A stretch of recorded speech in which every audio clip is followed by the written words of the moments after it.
Today we are going to be looking at graphing lines. We've already talked about all the formats, so we're just going to sort of go through and do a quick review to remind ourselves, and then talk about how we can sort of use the benefits of each of those options. So we know three ways that we can graph linear equations. One of those options is we know we can graph in standard form. Standard form is anything that is written in the format ax plus by equals c. So if we look over here, we have 4x minus 2y equals 12.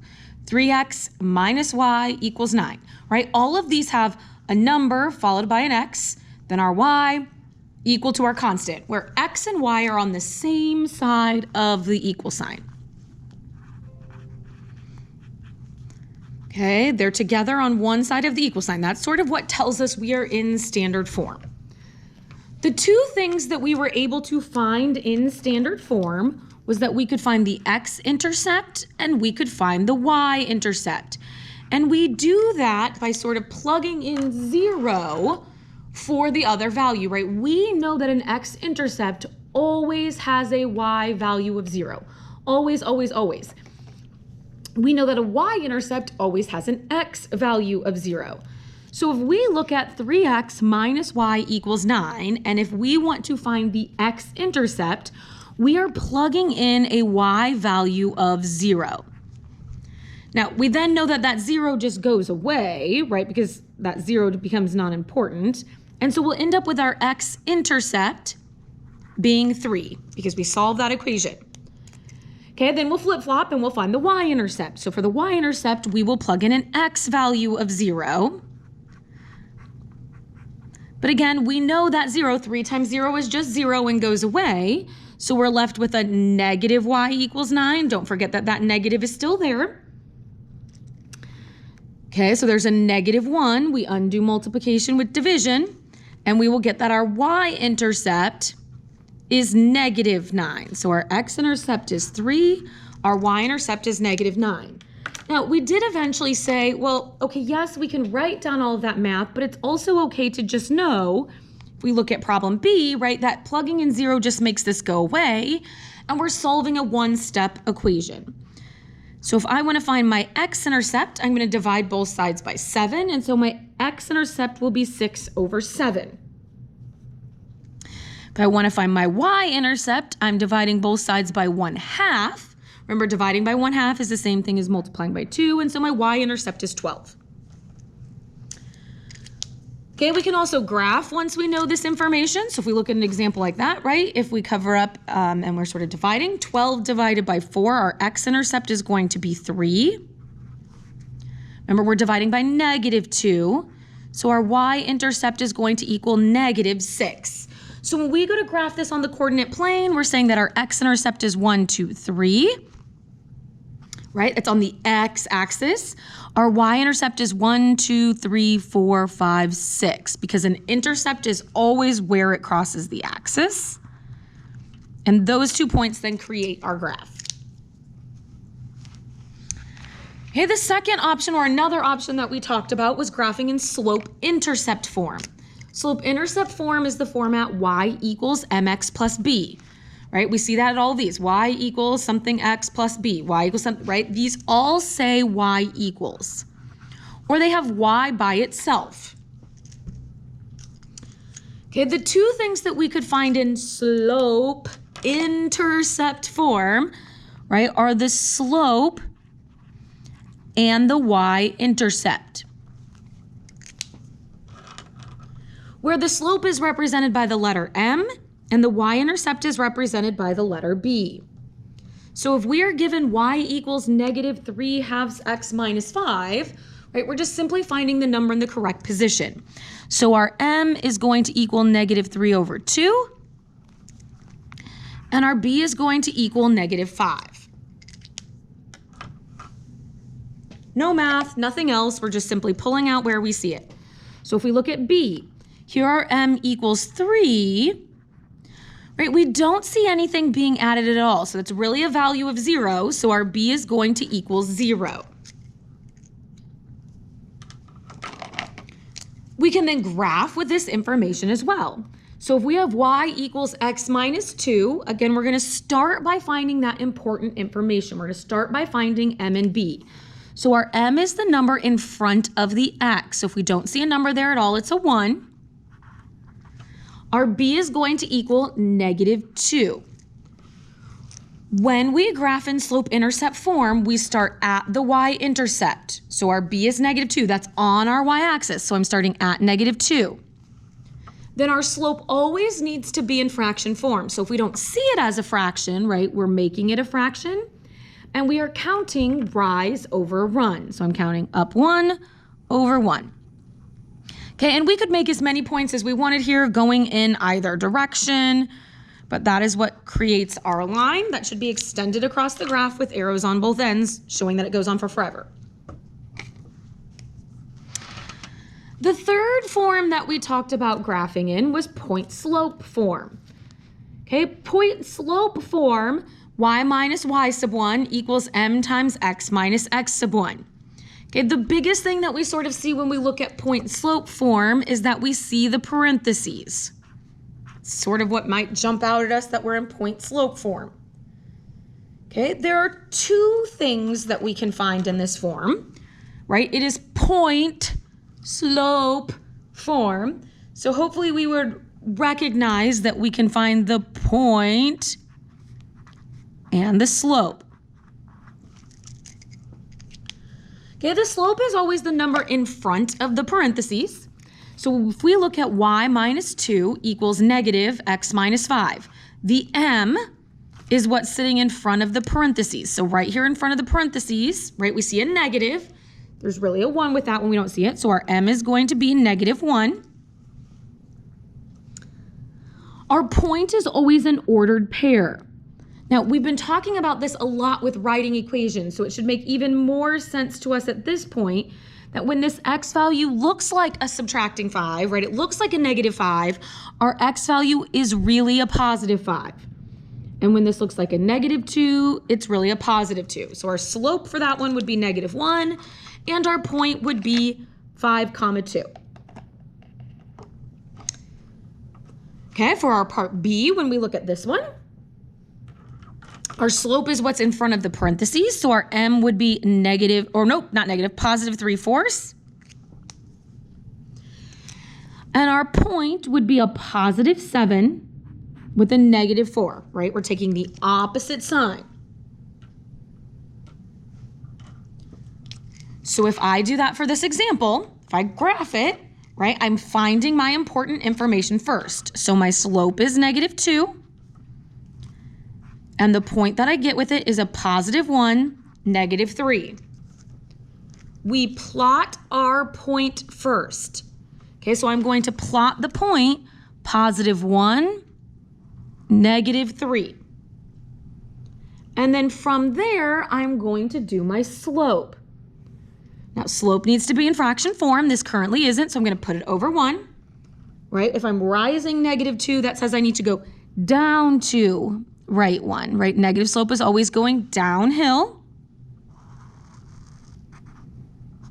Pretend I hit that last point, but that would be our line.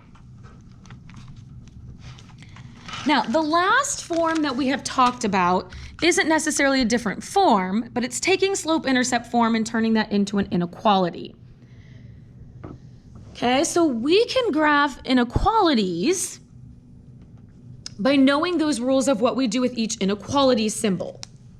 So we said if we have greater than or less than, that's going to be a dashed line.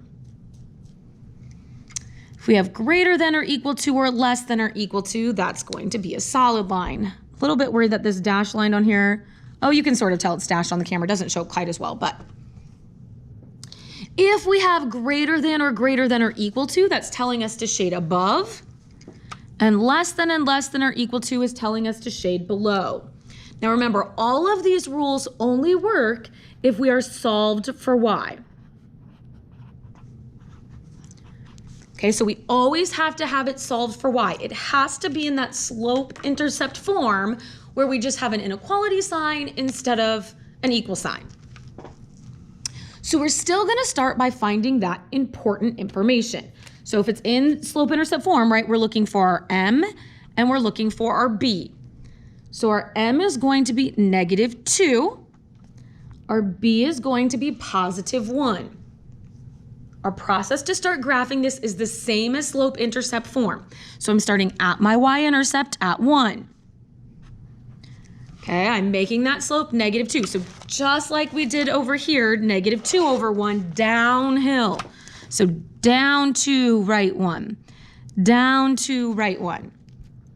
Now the difference is instead of just drawing the line and then saying we're done, we're gonna go back and look at this inequality symbol. So this type of symbol tells us to use a dashed line. And then we are going to shade above. So remember, not too much, not too little, but just enough to show that we want all of that space up above. When we look at the second one, excuse me. Excuse me. When we look at this second one, we want it to be solved for y. It currently is not solved for y.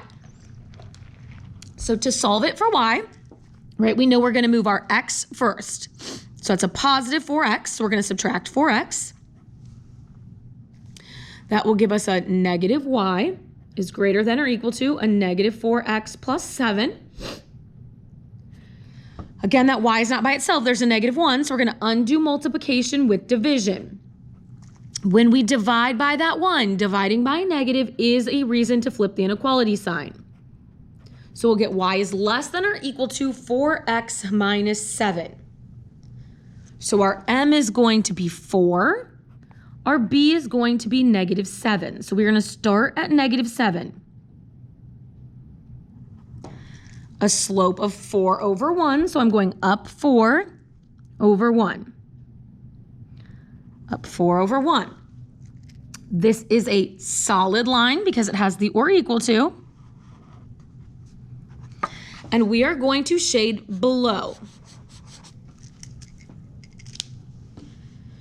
Now, the key is that, yes, we can review all of these, but it's not always just going to be given to us as this is the category we're in, so graph a bunch of problems in that format. But instead, how can we look at problems and decide which way we want to graph them? Keeping in mind that when we graph, we don't want to be approximating graphs. We want to get the most precise graph possible. So if we look at this example, y equals x plus 7. This says y equals, okay, y equals is in slope-intercept form. Okay, there are two things that we can find in slope-intercept form, right? We can find a slope and a y-intercept.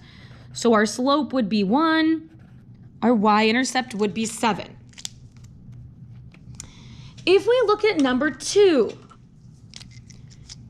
x and y are on the same side, so this is in standard form.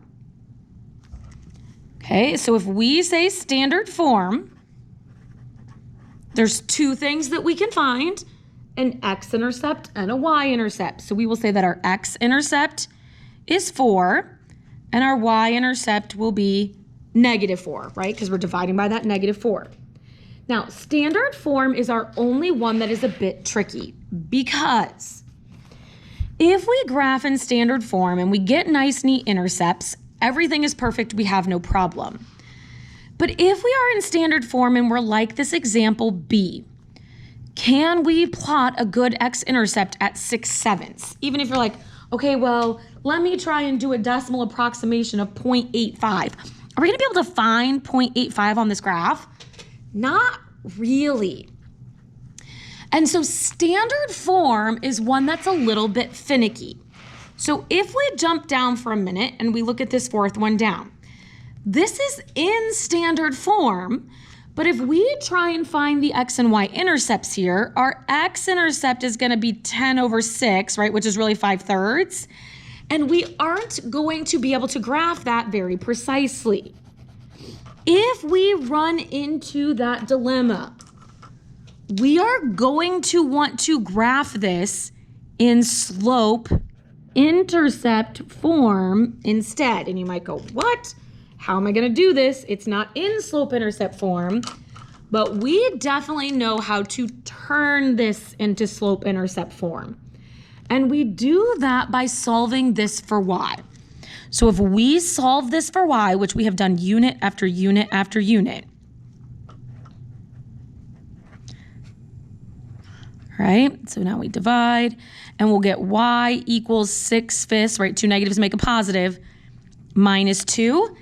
Now we don't have to approximate anything. We have no problems graphing a slope of 6/5, right? Up 6, right 5. And a y-intercept of -2. And that is always what we are going to want to do. We need a nice, neat graph. It's going to be important going forward. Okay, so if we look at our other two up here, we see the parentheses. So this one is in point slope form. Point slope form is never an issue. So our point is going to be -1, 3. And our slope is going to be 3/5. Our last one, this could kind of fit in a couple categories. We've talked about this in multiple forms. So you could either say, okay, I remember how to do this in standard form, and I said that my x-intercept was -2, and it had no y-intercept at all. Okay, you could sort of say this falls out of all of our linear functions. So form-wise here, this is a little bit unique. So the better piece here might be, you just need to know that this is a vertical line.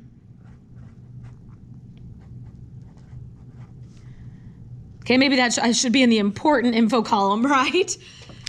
X equals -2 is a vertical line.